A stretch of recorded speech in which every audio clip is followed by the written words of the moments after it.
Good morning students. ધોરણ 11 જીવ વિજ્ઞાનમાં ચેપ્ટર નંબર 5 સપુષ્પી વનસ્પતિઓની બાહ્યકાર વિદ્યા, જેમાં આપણે અગાઉ મૂળ અને તેના વિશિષ્ટ કાર્ય વિશેની આપણે ચર્ચા પૂરી કરી હતી. આજે મિત્રો તમારા બુકમાં તેના પછીનો જે પોઈન્ટ છે તે પ્રકાંડ. પ્રકાંડ એટલે શું, પ્રકારના કાર્યો અને પ્રકારના વિશિષ્ટ કાર્યો વગેરે વિશે આપણે આજે ડિટેલમાં સમજીશું. તો જોઈએ મિત્રો, પ્રકાંડ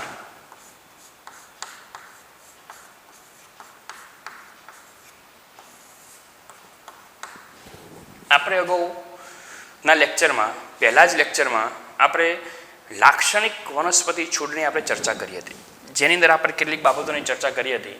તો આપણે પ્રકાંડ માટે એક આકૃતિ હું અહીંયા દોરું છું, ધ્યાનમાં લેશો. વનસ્પતિનું જે લાક્ષણિક છોડ હોય એમાં આપણે જાણીએ છીએ કે નીચે તરફ જમીનની અંદર મૂળતંત્ર, જેમાં દ્વિતીયક શાખાઓનું વગેરે નિર્માણ પામેલું હોય.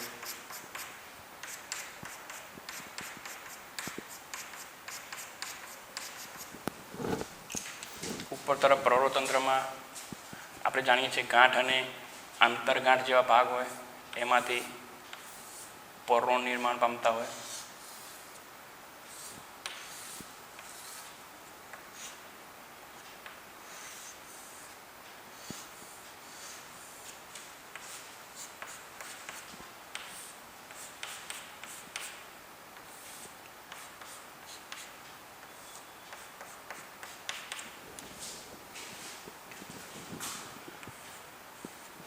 આપણે સામાન્ય રીતે આનું નામ નિર્દેશન કરી દઈએ તો આપણે જાણીએ છીએ આ જે છે આને આપણે કહીશું પ્રાથમિક મૂળ.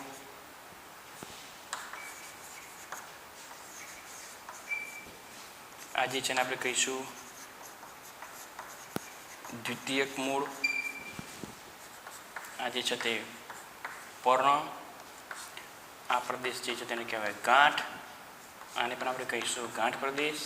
અને બેની વચ્ચે રહેલો વિસ્તાર જેને આપણે કહીશું આંતરગાંઠ. અને આ જે ભાગ છે જેને આપણે કહીશું પ્રકાંડ. હવે મિત્રો, આપણે અગાઉ ચર્ચા કરી હતી કે કોઈ પણ વનસ્પતિના જે બીજ હોય, જ્યારે જમીનની અંદર એ પાણી,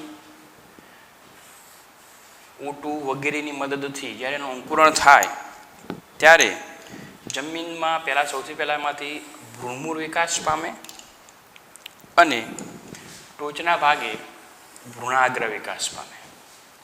આને આપણે કહીએ છીએ ભ્રૂણમૂળ અને આને આપણે કહીશું ભ્રૂણાગ્ર. ભ્રૂણાગ્રનું બીજું નામ છે, આપણે જાણીએ છીએ, અગાઉના લેક્ચરમાં આપણે ચર્ચા કરી હતી, આદિસ્કંદ. તો ઉપરનો હવાઈ ભાગ, આ ટોટલી જે ભાગ જે છે જેમાં પ્રકાંડ, પર્ણ, પુખ્તતાએ પુષ્પ, ફળ, બીજ વગેરે જે નિર્માણ પામશે એ પ્રકાંડ ઉપર ગોઠવાશે. એટલે ટૂંકમાં પ્રકાંડ જે છે, પ્રકાંડ શામાંથી નિર્માણ પામે છે? ભ્રૂણાગ્રમાંથી. ભ્રૂણાગ્રમાંથી અથવા તો આદિસ્કંદમાંથી નિર્માણ પામતો. વ્યાખ્યા લખું છું અહીંયા, બરાબર ધ્યાનમાં રાખજો. પ્રકાંડ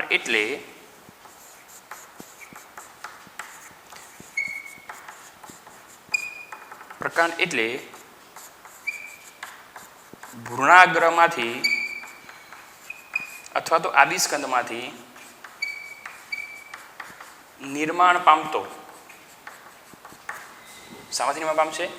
ભ્રૂણાગ્ર અથવા તો આદિસ્કંદમાંથી નિર્માણ પામતો. આ જે વનસ્પતિની જે મુખ્ય અક્ષ જે છે, હું અહીંયા રેડ કલરથી બતાવું છું. આ આખી જે મુખ્ય અક્ષ આપણે જાણીએ છીએ, વનસ્પતિનો મુખ્ય અક્ષ છે કાટલા સુધી, જેમાં આ હવાઈ અક્ષ કહેવાય અને ભૂમિગત અક્ષ કહેવાય. જે ભ્રૂણાગ્ર નિર્માણ પામતો વનસ્પતિનો હવાઈ અક્ષનો ભાગ, વનસ્પતિનો હવાઈ અક્ષ કે જે શામાંથી નિર્માણ પામે છે? ભ્રૂણાગ્રમાંથી નિર્માણ પામતો વનસ્પતિનો હવાઈ અક્ષ કે જે આપણે જાણીએ છીએ, અગાઉ આપણે મૂળની ચર્ચા કરી હતી. મૂળની વ્યાખ્યામાં આપણે લખ્યું હતું કે મૂળ ક્યાં દિશામાં વિકાસ પામ્યા? જમીનની દિશામાં. માટે આપણે નામ આપ્યું હતું ધન ભૂવર્તી.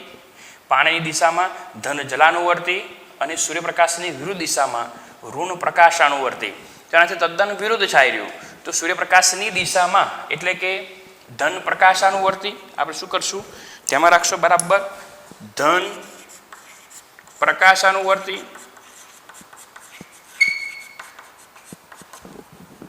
જમીનની વિરુદ્ધ દિશામાં એટલે ઋણ ભૂઆવર્તી. પાણીની વિરુદ્ધ દિશામાં ઋણ જલાનુવર્તી હોય. વનસ્પતિનો હવાઈ અક્ષ કે જે ધન પ્રકાશાનુવર્તી હોય, ઋણ ભૂઆવર્તી હોય અને ઋણ જલાનુવર્તી હોય. અને તેની ઉપર સૌથી મહત્વની બાબત ગાંઠ અને આંતરગાંઠ જેવા ભાગ જોવા મળે. સૌથી મહત્વની બાબત ધ્યાનમાં રાખજો. જેની ઉપર ગાંઠ અને આંતરગાંઠ જેવા ભાગ આવેલા હોય તેવી રચનાને પ્રકાંડ તરીકે આપણે એને ઓળખીશું. મિત્રો, પ્રકાંડનું સૌથી મહત્વનું આ લક્ષણ છે કે જેની ઉપર ગાંઠ અને આંતરગાંઠ જેવા ભાગ આવેલા હોય તેને આપણે પ્રકાંડ કહીએ છીએ. મોટે ભાગે પ્રકાંડ એ હવાઈ હોય, કેટલાક પ્રકાંડ ભૂમિગત પણ હોય. પણ ભૂમિગત હોવા છતાં પણ આપણે પ્રકાંડ એટલા માટે કહીએ છીએ કારણ કે એની ઉપર શું આવેલું હોય? ગાંઠ અને આંતરગાંઠ જેવા ભાગ આવેલા હોય. એટલે બરાબર ધ્યાનમાં રાખવાનું છે કે વનસ્પતિ અક્ષનો એવો હવાઈ ભાગ, વનસ્પતિ અક્ષનો મુખ્ય એવો હવાઈ ભાગ, આ મુખ્ય હવાઈ અક્ષ છે. આ હવાઈ અક્ષ કહેવાય, આને ભૂમિગત અક્ષ કહેવાય. વનસ્પતિ અક્ષનો એવો હવાઈ ભાગ કે જે ભ્રૂણાગ્ર અથવા તો આદિસ્કંધમાંથી નિર્માણ પામે, જે ધન પ્રકાશાનુવર્તી, ઋણ ભૂઆવર્તી, ઋણ જલાનુવર્તી હોય અને જેની ઉપર ગાંઠ અને આંતરગાંઠ જેવા ભાગ જોવા મળતા હોય તેવી વનસ્પતિની રચનાને આપણે પ્રકાંડ તરીકે આપણે એને ઓળખીશું. મિત્રો, આ દરેક જે વનસ્પતિનું જે પ્રકાંડ જે હોય એ પ્રકાંડવાળા દરેક ભાગ ઉપરમાં જે ગાંઠ પ્રદેશ જોવા મળતા હોય, હંમેશા પ્રકાંડ ઉપર જે પર્ણ નિર્માણ પામે બધી જ વનસ્પતિઓમાં મોટે ભાગે જે પ્રકાંડ ઉપરથી જે પર્ણો નિર્માણ પામતા હોય એ પર્ણો ગાંઠ પ્રદેશ ઉપરથી જ ઉદ્ભવે. ધ્યાનમાં રાખશો. તેમાં પર્ણો ગાંઠ પ્રદેશ ઉપરથી ઉદ્ભવે. હવે પર્ણો પાછા એક હોય, બે હોય, વધારે હોઈ શકે. એ પર્ણોની સંખ્યા ઉપર ડિપેન્ડેબલ છે. પણ જનરલી એ જે છે એ પર્ણો હંમેશા ક્યાંથી ઉદ્ભવશે? એ ગાંઠ પ્રદેશ ઉપરથી ઉદ્ભવશે. બે ગાંઠ વચ્ચેનો ભાગ, આ એક ગાંઠ પ્રદેશ, આ બીજો ગાંઠ, બે ગાંઠ વચ્ચેનો ભાગ જેને કહેવાય આંતરગાંઠ. ગાંઠ તો છે જ, બે ગાંઠ વચ્ચેનો આંતર મતલબ થાય ની વચ્ચે. કોની વચ્ચે? બે ગાંઠની વચ્ચે. એટલે ની વચ્ચેને આપણે કહીશું આંતર. માટે આટલો જે ભાગ જે છે આટલા ભાગને આપણે કહીશું આંતરગાંઠ. એટલે જેટલા પણ ગાંઠ પ્રદેશો હોય એ બે ગાંઠ પ્રદેશની વચ્ચે આંતરગાંઠ વાળો વિસ્તાર પણ આવેલો હોય. આ જે પ્રકાંડ જે છે એ પ્રકાંડ અને પર્ણની વચ્ચે જે ખૂણો પડે, તમને ખૂણો દેખાતો છે, આ પ્રકાંડ હોય અને પ્રકાંડના ગાંઠ પ્રદેશ ઉપરથી કોઈ જગ્યાએથી આ રીતે પર્ણો ઉદ્ભવે તો બેની વચ્ચે એક કોણ અથવા તો ખૂણો બનશે. એ જે ખૂણો બને એ ખૂણાને આપણે કહીશું કક્ષ. શું કહીશું મિત્રો? એને કક્ષ. એ કક્ષમાંથી પણ કેટલીક વખતે નાની કલિકાઓ નિર્માણ પામતી હોય અને કલિકાઓ જે છે એ કલિકાઓને આપણે કહીશું કક્ષ કલિકા. કક્ષમાં નિર્માણ પામી માટેને કહેવાય કક્ષ કલિકા. આવી કલિકાઓ અગ્રબાજ્ય પણ હોય, અગ્રબાજ્ય નિર્માણ પામે એને કહીશું આપણે અગ્રકલિકા. હંમેશા કલિકાઓ બે પ્રકારની હોય. ટોચના ભાગે નિર્માણ પામે એને કહેવાય અગ્રકલિકા, કક્ષમાં નિર્માણ પામે એને કહેવાય કક્ષકલિકા. આ જે કક્ષકલિકા જે છે એ કક્ષકલિકા એ ભવિષ્યમાં વિકાસ પામી અને ફરીથી પાછું એ શું કરી શકે? તો ફરીથી પાછી નવી વાનસ્પતિક શાખા બનાવી શકે. મિત્રો, અહીંયા ફરીથી પાછો એ વિકાસ પામે ગાંઠ અને આંતરગાંઠ, એની ઉપર ફરીથી પાછા નાના પર્ણો તમારી આસપાસ જાસૂદ કે વગેરે વનસ્પતિમાં તમે જોઈ શકો. ફરીથી પાછી નાની શાખા બનાવે એટલે વનસ્પતિ શાખિત બનતી જાય. આ જે અગ્રકલિકા જે છે એ અગ્રકલિકા ક્રમશઃ પોષણ મેળવી એની અંદર સતત ને સતત વૃદ્ધિ થતી જાય અને કોષ વિભાજનની ક્રિયાથી સતત વૃદ્ધિ થાય. અગ્રકલિકામાં વૃદ્ધિ થવાથી વનસ્પતિની લંબાઈમાં વધારો થાય. વનસ્પતિ એ લંબ વૃદ્ધિ પ્રેરે.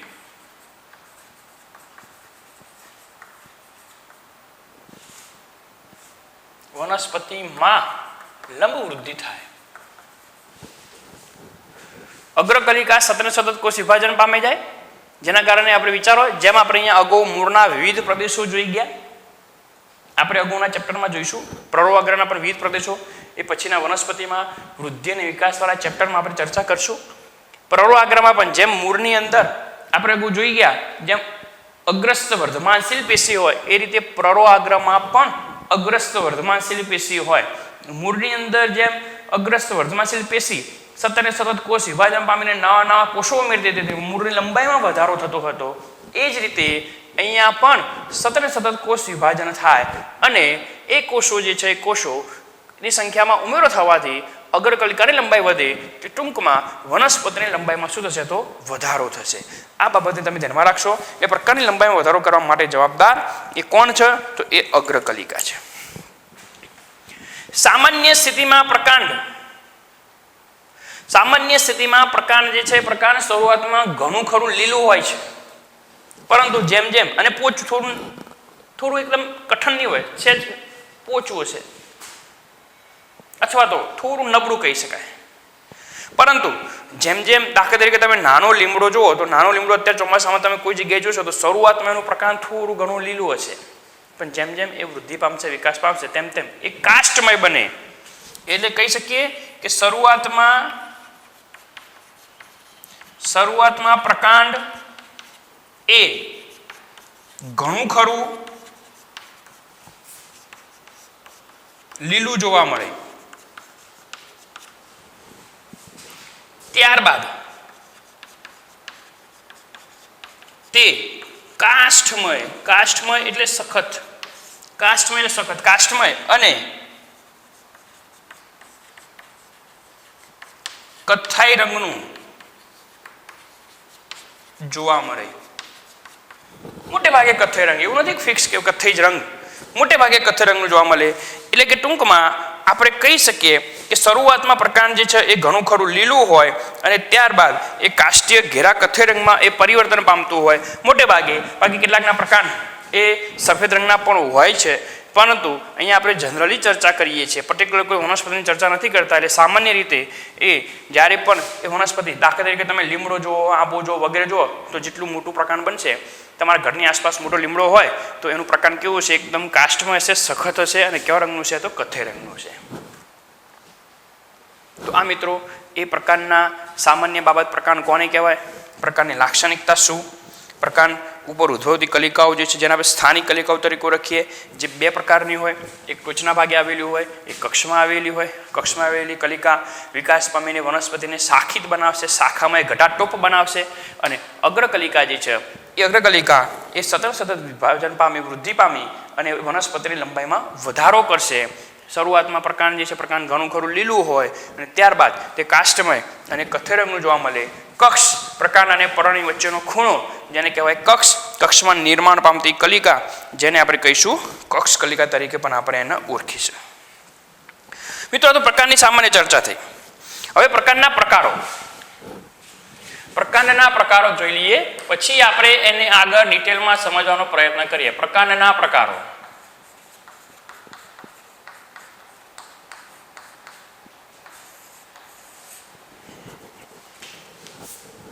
ધ્યાનમાં રાખજો. સામાન્ય સ્થિતિમાં આપણે જોવા જઈએ તો પ્રકાંડ એ બે પ્રકારના હોય.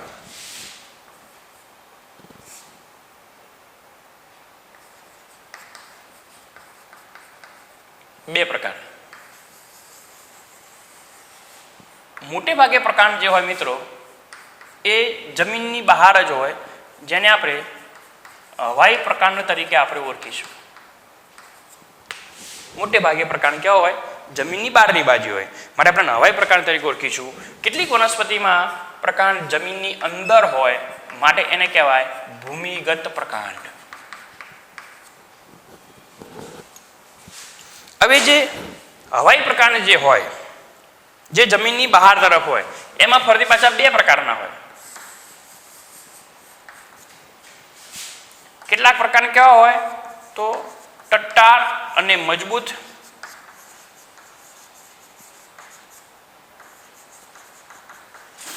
કેટલાક પ્રકાર કેવા છે તો ટટ્ટાર અને મજબૂત પ્રકાંડ હશે, જ્યારે કેટલાક પ્રકાંડ છે પાતળા અને નાજુક પ્રકાંડ હશે. કેટલાક કેવા છે તો એ એકદમ પાતળા અને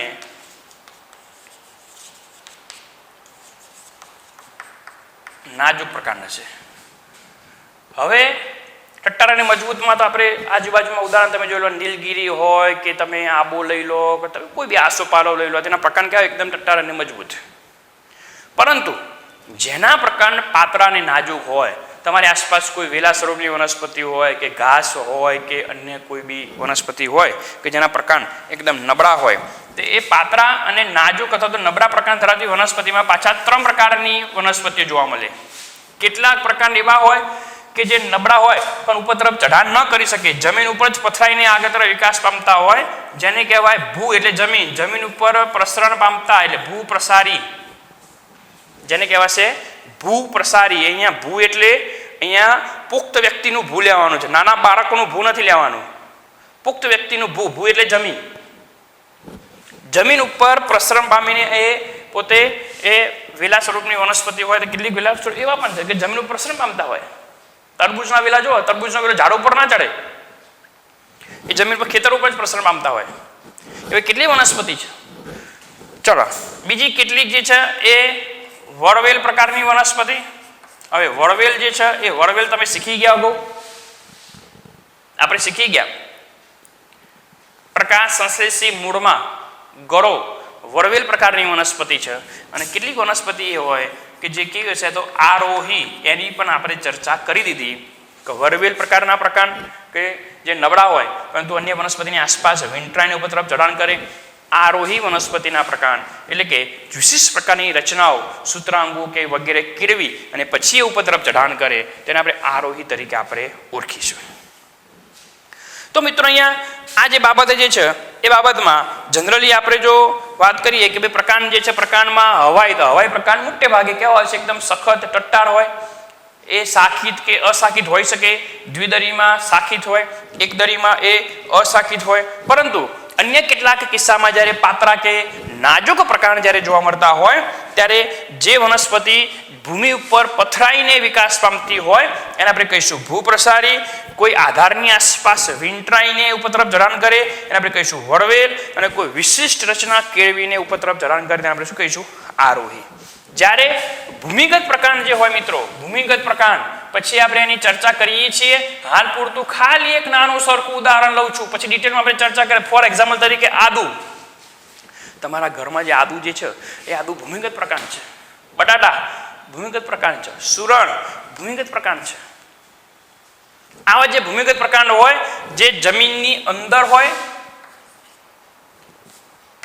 તે જમીનની અંદર વિકાસ પામે, તે હરિત દ્રવ્ય વિહીન જ હોય. જમીનની અંદર જે પ્રકાંડ હોય હંમેશા હરિત દ્રવ્ય વિહીન જ હોય. હવાઈ પ્રકાંડ કેટલાક હરિત દ્રવ્ય યુક્ત હોઈ શકે, દાખલા તરીકે ફાફડા થોર, પરંતુ જે જમીનની અંદર જે પ્રકાંડ હોય એ હંમેશા હરિત દ્રવ્ય વિહીન જ હોય. એની ઉપર સામાન્ય રીતે તેની ઉપર સામાન્ય રીતે નાના સલ્કી પર્ણો નિર્માણ પામતા હોય. સલ્કી પર્ણો એટલે શું? તો તમે ચેપ્ટર નંબર 3 વનસ્પતિ સૃષ્ટિમાં અનાવૃત બીજધારી વનસ્પતિમાં એમાં આપણે શીખી ગયા છીએ કે બે પ્રકારના પર્ણો હોય, સલ્કી પર્ણ અને પલ્લવ પર્ણ. સલ્કી પર્ણ નાના શુષ્ક ફોતરા જેવા પર્ણ જેને આપણે કહીશું સલ્કી પર્ણ. જ્યારે મોટા પર્ણો પલ્લવ પર્ણો જે મોટા હોય, જે પ્રકાશ સંશ્લેષણનું કાર્ય કરતા હોય સલકી પર્ણ. બીજું એક સૌથી નાનું સરખું ઉદાહરણ આપું, તમને સલકી પર્ણમાં વધારે ખ્યાલ ના આવતો હોય તો તમને સ્પષ્ટ આપણે ઉદાહરણ લેવું તો લઈ શકીએ ડુંગળી. આપણે ડુંગળી જ્યારે સમારીએ છીએ તેમાં સૌથી બહાર જે લાલ રંગનું ફોતરું જે હોય છે, શુષ્ક ફોતરું, વજનમાં હલકું, જે અંદરના ભાગનું શું કરે, સલ્ક એટલે આવરણ, ફક્ત આવરણયુક્ત રચના. સલ્કનો મતલબ થાય આવરણ, જેનું કાર્ય છે માત્ર રક્ષણ કરવું. તો અહીંયા આ જે સલકી પર્ણો હોય એ સલકી પર્ણો એ આની ઉપર આવેલા હોય એટલે સલકી પર્ણ ધરાવતી રચના છે. ખોરાક સંગ્રહિત ભૂમિગત પ્રકાર મોટે ભાગે કેવા હોય તો ખોરાક સંગ્રહિત રચનાઓ છે. ખોરાક સંગ્રહ કરે, ભૂમિગત પ્રકાર મોટે ભાગે ખોરાકનો સંગ્રહ કરશે. ડિટેલમાં આપણે પછી આગળ જોઈએ છીએ. અનુકૂળ પરિસ્થિતિમાં એ પર્ણો ઉત્પન્ન કરે. અનુકૂળ પરિસ્થિતિમાં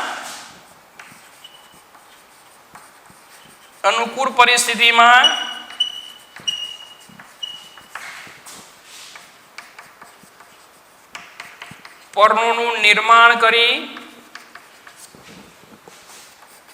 પ્રકાશ સંશ્લેષણનું કાર્ય કરે. પ્રતિકૂળ પરિસ્થિતિ પસાર કરવા માટે ખોરાકનો સંગ્રહ કરે, અનુકૂળ પરિસ્થિતિમાં પર્ણોનું નિર્માણ કરે, પ્રકાશ સંશ્લેષણનું કાર્ય કરશે. અને જ્યારે પ્રતિકૂળ પરિસ્થિતિ હોય એટલે ખોરાક સંગ્રહિત રચનાઓ એ પ્રતિકૂળ પરિસ્થિતિને પસાર કરવામાં મદદરૂપ થાય. અનુકૂળ પરિસ્થિતિ આવતા ફરીથી પાછું એ ખોરાકનું શું કરશે, એ નિર્માણ કરશે. એટલે ખોરાકનું નિર્માણ કરી ફરીથી પાછું એ ખોરાકનું શું કરશે, સંગ્રહ કરશે. તો ભૂમિગત પ્રકારની લાક્ષણિકતાઓ, હવાઈ પ્રકારની લાક્ષણિકતા, આ બે બાબતો તમારે ધ્યાનમાં રાખવાના. એટલે પ્રકાર બે જ પ્રકારના હોય, હવાઈ પ્રકાર અને ભૂમિગત પ્રકાર. હવે આપણે પ્રકારના કાર્યો વિશે આપણે ચર્ચા કરીએ. પહેલા આપણે સામાન્ય કાર્યોની ચર્ચા કરીએ, ત્યારબાદ આપણે વિશિષ્ટ કાર્યોની આપણે ચર્ચા કરશું. એટલે પ્રકારના કાર્યો.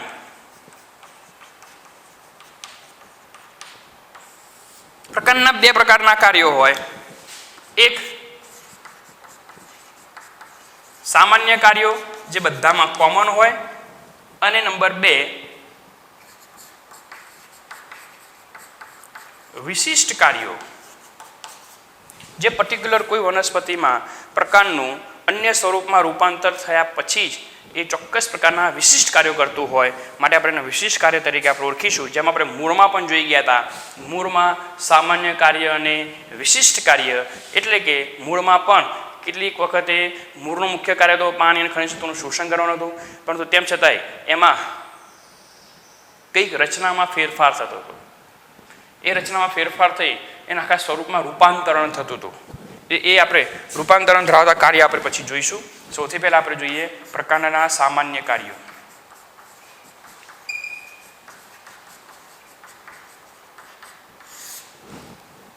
ધ્યાનમાં રાખશો, પ્રકારના સામાન્ય કાર્યોમાં એક તો તમારે બરાબર યાદ રાખવાનું છે, સામાન્ય સ્થિતિમાં કોઈ બી વનસ્પતિનું જે પ્રકાર જે હોય એ પ્રકાર ઉપર આપણે જાણીએ છીએ પ્રકારના ગાઢ પ્રદેશમાંથી શું ઉત્પન્ન થતું હોય, પર્ણ.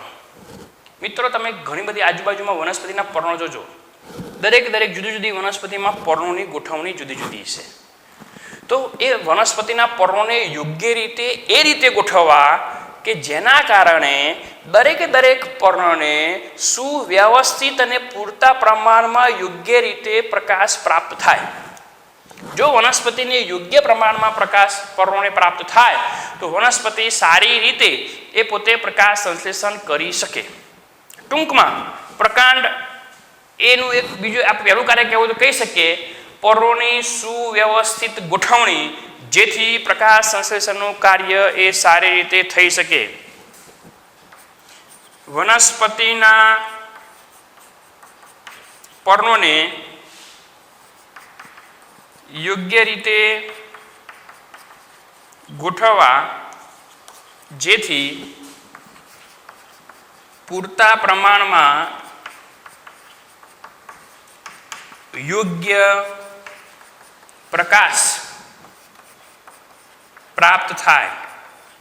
એટલે કે પોતે શું કરી શકે, પ્રકાશ સંશ્લેષણ કરી. વનસ્પતિના પર્ણોને યોગ્ય રીતે ગોઠવવા. એટલા માટે તો મેં તમને અગાઉ પણ વાત કરી હતી કે વેલા સ્વરૂપની વનસ્પતિ હોય જેના પ્રકાર નબળા હોય, જો બધી જ વેલા સ્વરૂપની વનસ્પતિ જમીન ઉપર જ પથરાઈને ગોઠવાય તેને પૂરતા પ્રમાણમાં પ્રકાશ પ્રાપ્ત થશે નહીં. તો એવી વનસ્પતિ એટલા માટે તો એ ઉપર તરફ ચઢાણ કરે છે. વેલો કેમ ઉપર તરફ ચઢાણ કરે છે કે ઝડપથી સરળતાથી પ્રકાશ મળી રહે તો એનો સારી રીતે પ્રકાશ સંશ્લેષણ કરી અને ખોરાકનું નિર્માણ કરી શકે. બીજું મિત્રો આપણે જાણીએ છીએ કે પ્રકાંડ જે છે પ્રકાંડ ઉપર અહીંયા જ્યારે પુખ્તતાએ પુષ્પનું નિર્માણ થાય, પુખ્તતાએ શાનું નિર્માણ થાય? પુષ્પનું નિર્માણ થાય. સમજો કે આ પુષ્પ છે તો પુષ્પની ગોઠવણી પણ જુદી જુદી હશે. આપણે ચેપ્ટરમાં આગળ શીખશું પુષ્પ વિન્યાસ. દરેક વનસ્પતિમાં કક્ષમાંથી પુષ્પ ઉત્પન્ન થાય કાં તો અગ્રબાજુએ પુષ્પ ઉત્પન્ન થાય અને પુષ્પોની ગોઠવણી પણ જુદી જુદી હોય. અત્યારે તમે તમારા ખેતરમાં જાઓ કે આસપાસ કોઈ જગ્યાએ ફરવા જાઓ, કોઈ પુષ્પીય વનસ્પતિ હોય, સપુષ્પીય વનસ્પતિ, તેના પુષ્પનું સ્થાન નિહાળજો તમે. બધી વનસ્પતિમાં એક સરખું નહીં હોય. જુદી જુદી વનસ્પતિનો પુષ્પ વિન્યાસ પણ જુદો જુદો જોવા મળશે. તો એ પુષ્પોને એ રીતે ગોઠવવા કે જેના કારણે પરાગનયનની ક્રિયા સરળતાથી થાય. પુષ્પોની ગોઠવણી એ રીતે કરવી કે જેના કારણે પરાગનયન સરળતાથી થાય. એટલે પુંકેસરની પરાગ સ્ત્રી કેસર ઉપર સરળતાથી આવી શકે. નંબર 2, પરાગનયન સરળતાથી થાય તો ફળનું નિર્માણ થાય. ફળનું નિર્માણ થાય તો ફળનું નિર્માણ થાય પછી ફળનું જ્યારે સ્ફોટન થાય તેમાંથી બીજ સરખી રીતે બહાર નીકળે અને યોગ્ય જગ્યાએ જઈ શકે સરળતાથી. એને કહેવાય બીજનું વિકિરણ. તો બીજના વિકિરણમાં પણ મદદરૂપ થાય. એટલે કે ટૂંકમાં વનસ્પતિના પ્રજનન અંગો, વનસ્પતિના પ્રજનન અંગો એટલે કે પુષ્પ, પુષ્પ પછી ફળ, ફળ પછી બીજ, પુષ્પ ફળ બીજ ને યોગ્ય રીતે ગોઠવવા. જેથી પુષ્પને એ રીતે ગોઠવવા કે જેથી પરાગનયન સરળતાથી થાય. પુષ્પને એ રીતે ગોઠવવા જેથી શું શક્ય બને? પરાગનયન સરળતાથી શક્ય બને. ફળને, ફળ જે છે એ ફળનું નિર્માણ થઈ ગયું, ફળનું નિર્માણ થાય છે. ચલો ફળનું નિર્માણ થાય એટલે ફળીને શું હશે? બીજ હશે. આમાં પરાગનયન થાય એટલે પરાગનયનની સાથે સાથે શું થશે? ફલન પણ થશે. એટલે પરાગનયન અને ફલન સરળતાથી થાય એ રીતે યોગ્ય રીતે પુષ્પને ગોઠવવા. ફળ એ રીતે ગોઠવવા કે ફળની અંદર રહેલા બીજ જે છે એ બીજનું યોગ્ય રીતે શું થાય? તો વિકિરણ થાય. તો આ પરાગનયન, ફલન, વિકિરણ સરળતાથી થઈ શકે એ રીતે એ વનસ્પતિના ભાગોને ગોઠવવાનું કાર્ય પણ એ કોના શિરે જાય છે મિત્રો? એ પ્રકાંડના શિરે જાય છે.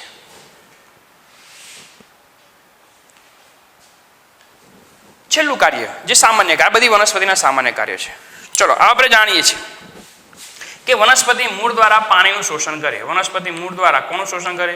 પાણી અને ખનિજ ક્ષારો. વનસ્પતિ મૂળ દ્વારા પાણી અને ખનિજ ક્ષારોનું શોષણ કરે. પણ આ મૂળ દ્વારા શોષાયા પછી એ મૂળના આ ટોચના ભાગ સુધી પહોંચે. બસ મૂળના સૌથી ઉપરનો ભાગ. આમ તો મૂળનો અગ્રભાગ આ કહેવાય, પણ હું કહી શકું મૂળ દ્વારા શોષાયેલું પાણી પ્રકારના તલ પ્રદેશ સુધી, ચલો પ્રકારના તલ પ્રદેશ સુધી પહોંચે.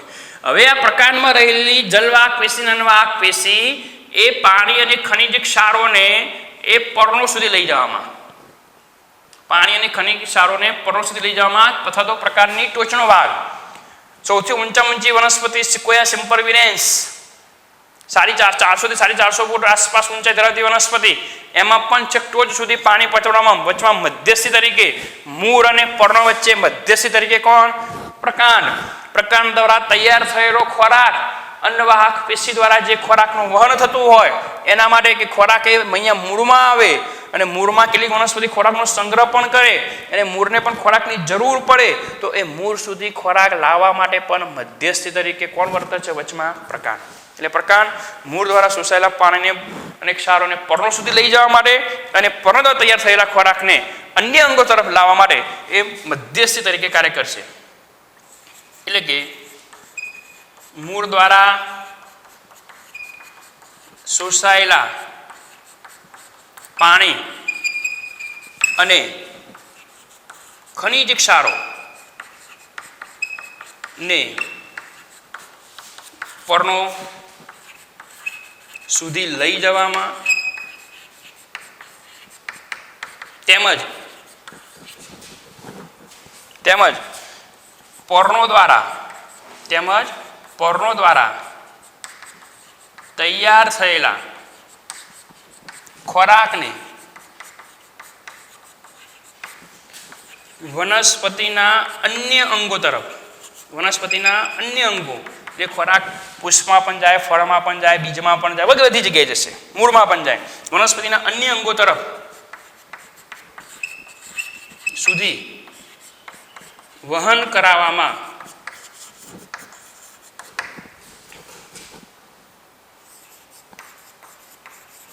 મદદરૂપ થાય છે. તો મિત્રો આ ત્રણ કાર્યો જે છે, પર્ણોને યોગ્ય રીતે ગોઠવવા, સારી રીતે પ્રકાશ સંશ્લેષણ થઈ શકે, પુષ્પ ફળ બીજની રીતે ગોઠવવા, પરાગનયન ફલન અને વિકિરણ સારી રીતે થઈ શકે, અને દરેક વનસ્પતિમાં મૂળમાંથી શોષાયેલા પાણીને પર્ણો સુધી લઈ જવા અને પર્ણો દ્વારા તૈયાર થયેલા ખોરાકને મૂળ સુધી કરીને ભાગો સુધી લઈ જવા.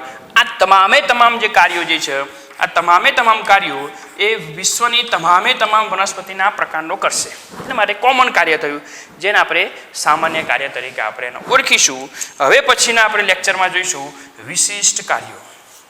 વિશિષ્ટ કાર્યો જે છે મિત્રો એ ઘણા બધા છે, પણ વિશિષ્ટ કાર્યને આપણે વારાફરતી એક આકૃતિ સમજવાનો પ્રયત્ન કરીએ.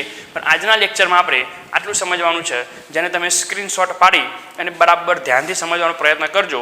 આ સમજણ તમને જેટલી સરળ લાગે છે, જેટલું મગજમાં સરળતા યાદ રહેશે, એટલું જ એનું બેઝિક આગળના ચેપ્ટરમાં આવતો હોય છે. એટલે વારંવાર રિવાઇન્ડ કરીને જોવાનો પ્રયત્ન કરશો. પ્રકાર એટલે શું, પ્રકારની વ્યાખ્યા, પ્રકારની લાક્ષણિકતાઓ, શરૂઆતમાં કેવું હોય, ત્યારબાદ કેવું હોય, પ્રકારનું સૌથી મુખ્ય લક્ષણ જે છે એ ગાંઠ અને આંતરગાંઠ ધરાવતો ભાગ, પ્રકારને ઓળખવા માટેનું સૌથી મુખ્ય લક્ષણ ગાંઠ અને આંતરગાંઠ ધરાવતો ભાગ. આ પોઈન્ટ યાદ રાખશો. ચલો, પ્રકારના આપણે પ્રકારો જોઈ ગયા. પ્રકાર બે પ્રકારના હોય, હવાઈ પ્રકાંડ અને ભૂમિગત પ્રકાંડ. હવાઈ પ્રકાંડ જે છે, હવાઈ પ્રકાંડ પાછા બે પ્રકારના હોય, ટટ્ટાર અને મજબૂત અને પાતળા અને નાજુક. નાજુક અને પાતળા હોય તો પાછા એમાં ત્રણ પ્રકારની વનસ્પતિ જોવા મળે. જમીન પર પથરાયેલી હોય તો ભૂપ્રસારી, અને વનસ્પતિની આસપાસ વિંટરની ઉપર ચઢાણ કરે તો વળવેલ, અને વિશિષ્ટ રચનાઓ કેળવીને જાય તો આરોહી. ભૂમિગત પ્રકારની આપણે લક્ષણો જોઈ ગયા, અને પ્રકારના આપણે બે પ્રકારના કાર્યો શીખવાના છે, જેમાં હાલ આપણે સામાન્ય કાર્યની ચર્ચા કરી. વિશિષ્ટ કાર્યની આપણે હવે પછીના લેક્ચરમાં આપણે ચર્ચા કરશું. આ લેક્ચર આપણે અહીંયા પૂરું કરીએ છીએ. અસ્તુ.